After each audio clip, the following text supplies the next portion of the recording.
आहे का काय घरी, बायको घरी या, आम्ही करतोय राबतोय, आणि हे करतायत वाऱ्या, हे करतायत वाऱ्या, आणि संसार दिला वाऱ्यावर सोडून. आज काळ बदलला.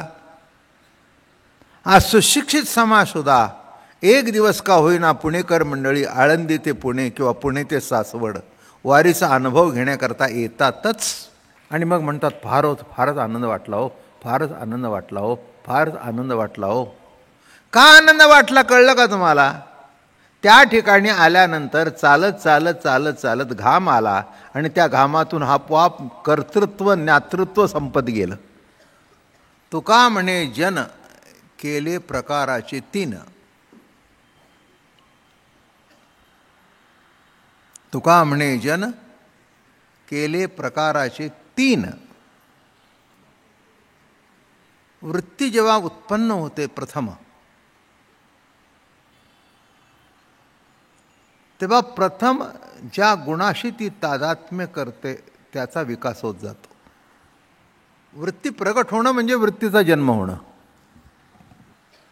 लाडू वाईट नाहीत, पण ते अति जर झाले तर त्याचं प्रकृती बिघडण्यामध्ये रूपांतर झाल्याशिवाय राहणार नाही. मिरचीची भजी खाल्ली तर त्याचं रूपांतर प्रकृती बिघडण्याकडे झाल्याशिवाय राहणार नाही.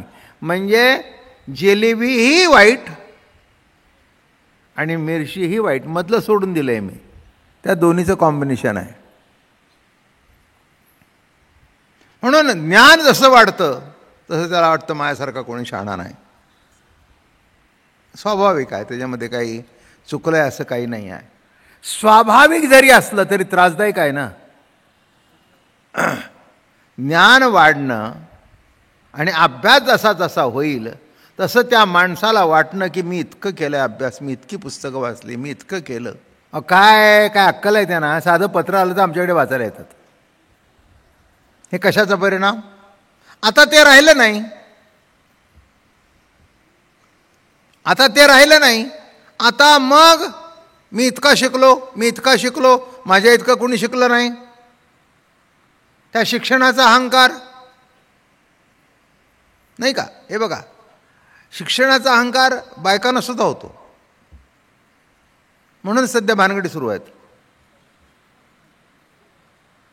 पूर्वीची बाई शिकलेली नव्हती, तिला शिकून दिलं जात नव्हतं, दोन्ही सांगतो ना. म्हणून अहंकाराचा काही प्रश्नच नव्हता. तो म्हणेल ते खरं. बघा आपल्याला असं करायचं, बरं ठीक आहे, बघा आपल्याला असं करायचं. अहो मला काय विचारता, मला काय कळतंय त्यातलं? आता ती इतकी शिकली, तिला MBAच्या 2-3 डिग्र्या आहेत, ती का म्हणून त्याचं ऐकून घेईल?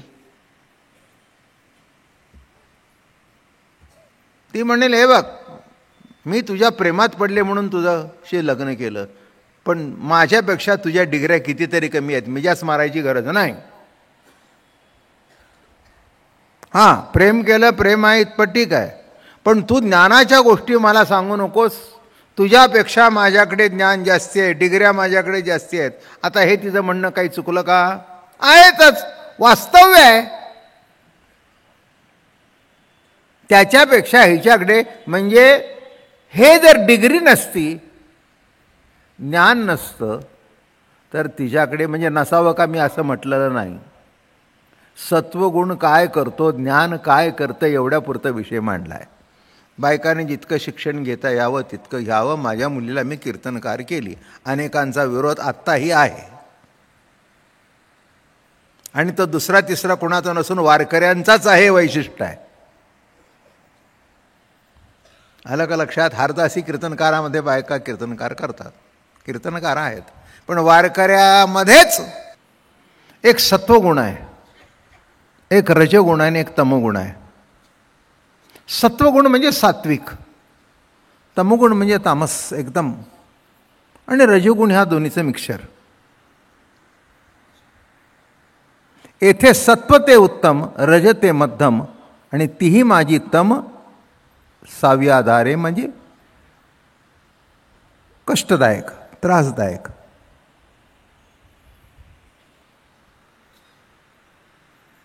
एक लक्षात ठेवा, काहीही जरी असलं तरी तो गुणच आहे.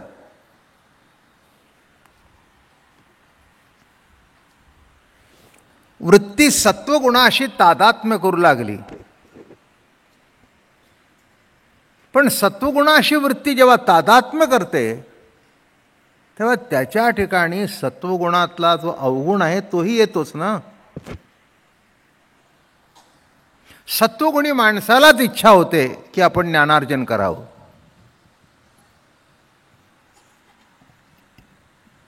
सगळ्याला नाही होत, नाही का. चला आपण प्रवचनाला जाऊया,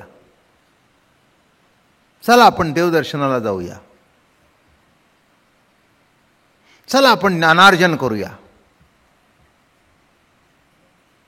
माणसाच्या ठिकाणी ती सात्विक वृत्ती असावी लागते. म्हणजे वृत्ती उगम झाल्यानंतर ज्या गुणाशी ती तादात्म्य करू लागते, सत्वगुणाशी तादात्म्य करू लागली तर तिला ज्ञानप्रिय होतं, नाही का. हे विद्वान मंडळी आहेत, ज्ञानी आहेत, तर इकडे तिकडे फालतू बघत नाहीत, ज्ञानार्जन करत असतात शेवटपर्यंत. काय करतात? या ग्रंथाचा अभ्यास, त्या ग्रंथाचा अभ्यास, त्या ग्रंथाचा अभ्यास, सतत चिंतन चालू असतं. पण त्याच्यातला एक भाग असा आहे की जसं जसं ज्ञान वाढतं तसं तसं अहंकार सुद्धा वाढतो. काय मला लाज वाटली, एक म्हातारी डोक्यावर ओझं घेऊन चालत होती आणि मला साधी पर्ससुद्धा अवघड झाली. पुण्यातून चालत गेले आणि घाट वर चढून गेल्यानंतर माझी पर्ससुद्धा मला धरायला अवघड झाली. चालता येईना, 2 पावलं टाकता येईना, कशी बशी एका गाडीला हात केले ना आले. पण आनंद आहे बरं का, आनंद आहे. पण अवघड आहे बरं का, आनंद अवघडच असतो, नाही का. 9 महिने पोटात गोळा वागवणं इतकं सोपं नाही आहे. आणि सुखरूप बाळांत पण होऊन बरं का त्रास होतोच. म्हणजे आनंद काय तसा सुखाने मिळत नाही, दुःखातून आनंद प्रकट होतोच ना. त्याच्याकरता त्या बाईला मोल द्यावंच लागतं ना, कळा द्याव्याच लागतात ना, व्यथा होतेच ना.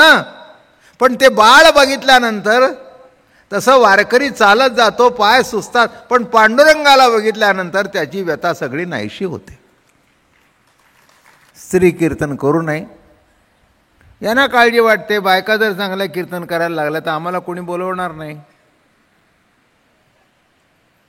ही काळजी वाटते. अरे कशाला काळजी वाटतो, ज्याचा योग आहे तसं होईल नाही, एवढं तुला काळजी करायचं कारण काय, होऊ दे ना. मुक्ताबाई काही नव्हती का, जनाबाई काही नव्हती का. अभंग गायन करणं म्हणजे एका प्रकारचं कीर्तनच करणं आहे ना, नामसंकीर्तन कीर्तनच आहे ना. मुक्ताबाईने अभंग केले म्हणजे कीर्तनच आहे ना. मीराबाई कीर्तनच करत होती ना. बघा ना, राणी असून सुद्धा तिला कीर्तन करण्याचं स्वातंत्र्य नव्हतं. संसारात तिने काही वाटा मागितला असता दिराकडे तर तिला विषाचा प्याला दिला असता तर बरोबर आहे. पण संसारातला वाटा न मागता केवळ भजन करत होती म्हणून विषाचा प्याला. म्हणून कोणालाही असं वाटत नाही की बाई आपल्यापेक्षा पुढे जावी. ते म्हणाल तुमचं कसं काय, आमच्याकडे काय प्रश्न. मी आत्ताच सांगितलं, माझ्या मुलीला मी पुढे आणली. आता बरीचशी कीर्तनं माझी मी तिला देत असतो ना, तू आहे ती आहे, दोघीजणी ते ठरवतात कोणी करतं. मला आनंद वाटतो. आमच्या आजोबांच्या काळामध्ये सुद्धा एकादशीचं प्रवचन कोणाला दिलं नव्हतं. माझ्या काळामध्ये मी तिला देऊन टाकलं, चल आषाढी एकादशीचं प्रवचन तू कर. काय वाटायचं काय कारण आहे. काय अनेक मुलींना मी सांगतो, अभ्यास करा, ज्ञानेश्वरी पाठ करा, गाथा पाठ करा, कीर्तनकार व्हा. अरे कीर्तनकार होणं म्हणजे काही कमी दर्जाचं आहे का, कुणी सांगितलं तुम्हाला. नाही का लागलं का कीर्तन करायला, नाही तू करतोय त्याच्यापेक्षा पुष्कळ बरं आहे.